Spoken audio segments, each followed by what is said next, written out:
नमस्कार, ओम नमो नारायण, हर हर महादेव, जय सिया राम। आशा करता हूं कि आप सब अच्छे होंगे। कल 7 सितंबर को दिन रविवार को चंद्र ग्रहण पड़ने वाला है, जिसका प्रभाव भारत में निश्चित रूप से रहेगा। चंद्र ग्रहण और सूर्य ग्रहण का मानव जीवन पर सीधे सीधे असर पड़ता है। हम चाहे आधुनिकता में ऐसा कह दें अरे कि कुछ नहीं होता है, हम नहीं मानते, है ना। आजकल ज़्यादा पढ़े लिखे युवा पीढ़ी जो है वो इस तरह की बातें कर देती हैं, लेकिन इन सब का प्रभाव अभी नहीं दिखाई देगा तत्काल, बाद में महसूस होता है, बाद में देखा जा सकता है। तो चंद्र ग्रहण सूर्य ग्रहण को लेकर के हमारे विद्वानों ने, साधु संतों ने, ऋषि मुनियों ने आचार संहिता तय की हुई है। इसका हमें पालन करना चाहिए। चंद्र ग्रहण को लेकर जो कथा व्यास जी हैं, देवकीनंदन ठाकुर जी बड़े प्रख्यात कथावाचक हैं, उन्होंने अपने विचार रखे हैं कि भाई चंद्र ग्रहण वाले दिन इस तरह से अपनी दिनचर्या रखना, खाने की, पीने की, गर्भवती महिलाओं के लिए अलग से कुछ उन्होंने बोला है। आप उनकी ये वीडियो देखिए।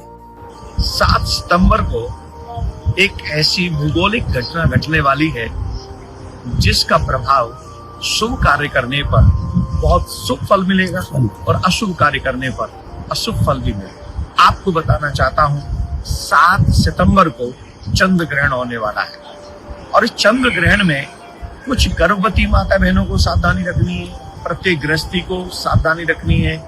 चंद्र ग्रहण के समय या सूर्य ग्रहण के समय प्रारंभ में स्नान करना चाहिए, मध्य में स्नान करना चाहिए, फिर अंत में स्नान करना चाहिए। और चंद्र ग्रहण में या सूर्य ग्रहण में जब भी ग्रहण होता है, इसका फल जानते हैं क्या है? किसी ग्रहण के समय में, चंद्र ग्रहण के समय, सूर्य ग्रहण के समय जब हम कोई भी भजन करते हैं, तप करते हैं, दान करते हैं, कोई भी सत्कर्म करते हैं, कथा श्रवण इत्यादि करते हैं, तो इसका हजारों गुना फल हमको चंद्र ग्रहण के समय मिलता है। तो आप सभी साधकों के लिए सबसे अच्छा कार्य है कि इन दिनों में, मतलब उस चंद्र ग्रहण के समय, हमको ज्यादा ज्यादा भगवान का भजन करना चाहिए, पाठ करना चाहिए, दान पुण्य करना चाहिए, संकल्प करना चाहिए। अब रात्रि में जब चंद्र ग्रहण होगा तो उस समय तो कोई पंडित जी होंगे नहीं जो हम दान कर सके, या गौ माता नहीं होगी जिसको हम चारा खिला सके। तो उस वस्तु को हम लोग संकल्प रात्रि में चंद्र ग्रहण के समय कर लें और उस वस्तु को एक अलग पात्र में रख दें और सुबह जाकर उनको हम लोग दान पुण्य इत्यादि कर सकते हैं। तो मैं आपको बताता हूँ, 7 सितंबर को रविवार रात 9:57 से ये चंद्र ग्रहण प्रारंभ होगा। मध्याह्न इसका होगा 11:41 पर, और जो मोक्ष इसका होगा वो मोक्ष होगा 1:27 पे, और इससे लगभग 9 घंटे पहले सूतक प्रारंभ हो जाएंगे। तो सूतक के समय से ही हमें खाना पीना बंद कर देना चाहिए और ज्यादा ज्यादा भगवान का भजन करना चाहिए, दान पुण्य करने चाहिए, आदि काम करना चाहिए। लेकिन क्या नहीं करना चाहिए इस चंद्र ग्रहण में, मैं आपको बता देता हूँ।